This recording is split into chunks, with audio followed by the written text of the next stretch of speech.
మీకు గవర్నమెంట్ నుంచి ఏదైనా పెన్షన్ వస్తున్నా లేదా ఏదైనా సబ్సిడీ వస్తున్నా కూడా సో మీరు 1 minute లో ఆన్లైన్లో అయితే ఈజీగా అయితే చెక్ చేసుకోవచ్చు. అది ఎలాగో చెప్తాను. అంతకంటే ముందు వీడియోని అయితే సేవ్ చేసుకోండి. ఓకే, సో మీరు గూగుల్కి అయితే వెళ్ళండి.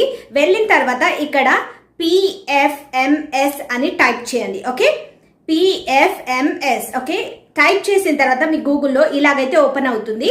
సో మీరు సెకండ్ చూసుకున్నట్టయితే నో యువర్ పేమెంట్స్ అని కనిపిస్తుంది కదా, దానిపైన అయితే క్లిక్ చేయాలి. ఓకే, క్లిక్ చేస్తే మీకు ఇలాంటి ఇంటర్ఫేస్ అయితే ఓపెన్ అవుతుంది. ఓకే, ఓపెన్ అయిన తర్వాత ఇక్కడ మీరు చూసుకుంటే బ్యాంక్ ని ఎంటర్ చేయమంటున్నారు. మీది ఏ బ్యాంకో ఆ బ్యాంక్ ని ఎంటర్ చేయాలి. And enter your account number అని అంటున్నారు. సో అకౌంట్ నంబర్ ఎంటర్ చేయాలి. నెక్స్ట్ కన్ఫర్మ్ అకౌంట్ నంబర్ అంటుంది. ఓకే, ఎంటర్ అకౌంట్ నంబర్ అయితే ఎంటర్ చేయండి. చేసిన తర్వాత కింద క్యాప్చర్ కూడా ఎంటర్ చేయాలి. ఓకే, చేసిన తర్వాత సెండ్ ఓటీపీ ఆన్ SMS అని ఉంది.